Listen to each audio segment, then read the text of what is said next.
Hello everyone. Today on my campaign health communication project, I will be talking about eradicating tuberculosis. My name is Emily Flood. Tuberculosis remains the top infectious disease killer with 2 million people per year dying. 40% of TB cases worldwide remaining undiagnosed. And among people with multi-drug resistant TB, that percentage jumps to 80%. Every single person that is not diagnosed and treated can affect up to 10 to 15 others every year. We must break the current curve of TB. The United States CDC works through partnership with the World Health Organization (WHO), the Global Fund, Stop TB, academia, and private sectors. Unless we contain it, this will keep growing and we will be faced with more numbers.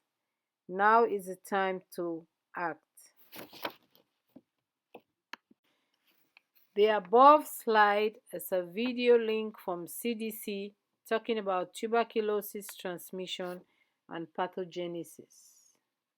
This is a little flyer that was obtained from the CDC websites explaining about the TB cases reported in 2018. It is saying here that in 2018, the TB cases reported was 9,035 cases, and it's also talking about the typical TB rate, which is 2.8 per 100,000 people. It's going down the flyer. It is saying that TB is curable and preventable. This and the symptoms of TB, which is on one of my slides. It's also the flyer also tells us about that tells us that TB can happen anywhere and to anyone, and that eliminating TB requires a comprehensive approach. The basic facts about tuberculosis. Tuberculosis TB is caused by a bacterium called Mycobacterium tuberculosis. The bacteria usually attack the lungs, but the TB bacteria can attack any part of the body, such as the kidneys, the spine, and the brain. Not everyone infected with TB bacteria becomes sick.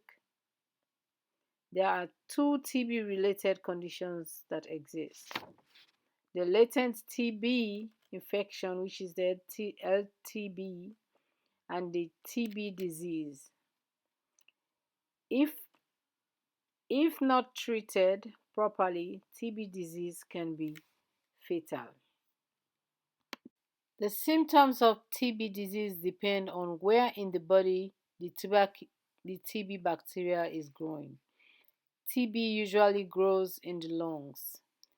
These symptoms include a bad cough that lasts 3 weeks or longer, pain in the chest, coughing up blood or sputum, which is phlegm from deep inside the lungs, weakness or fatigue, weight loss, loss of appetite, chills, fever, sweating at night.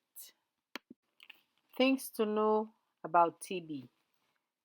It is very important to know that anyone can get TB. TB bacteria are spread through the air when a person with TB disease coughs, speaks, or sings. TB is not a disease of the past. CDC estimates up to 13 million people in the United States. People with latent TB do not have symptoms and cannot spread TB bacteria to others. However, without treatment, 5 to 10% of people with latent TB infection will develop TB disease at some point in their lives. For some people, the risk is much higher, much higher. TB can happen anywhere. TB cases are found in all 50 states. Treating latent TB is effective and prevents the development of TB disease. It is important if you are at high risk for infection, you should get tested and treated if you have the disease. Together we can end TB in the United States. The goal for this is the purpose and the mission of the tuberculosis eradication is to promote health and quality of life by preventing, controlling, and eventually eliminating tuberculosis from the United States, and by collaborating with other countries and international partners in controlling global tuberculosis.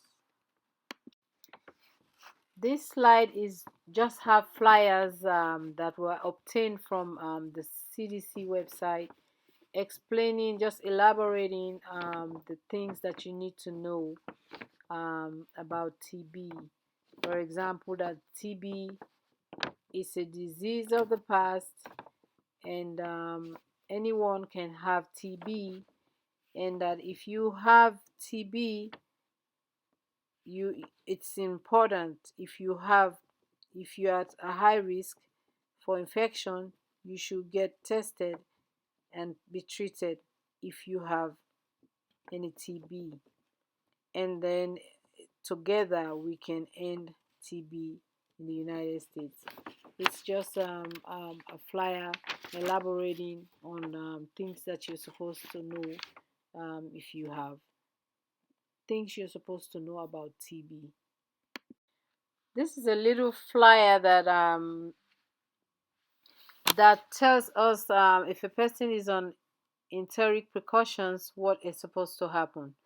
If you find somebody in isolation, first of all, the first thing you have to do is to make sure, did you notice if there is any isolation precaution sign on the door?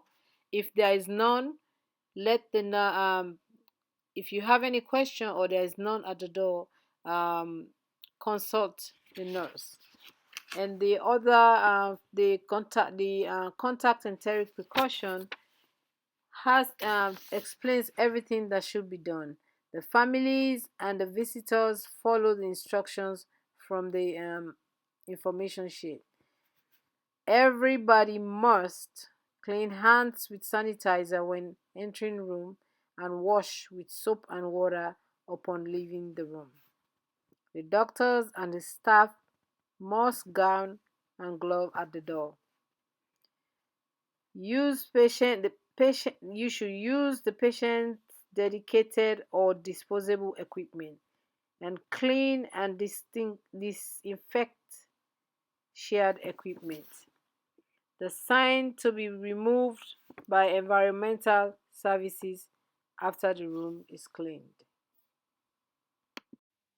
The following references are where I got my information from. This ends my presentation. I'll now be open to questions.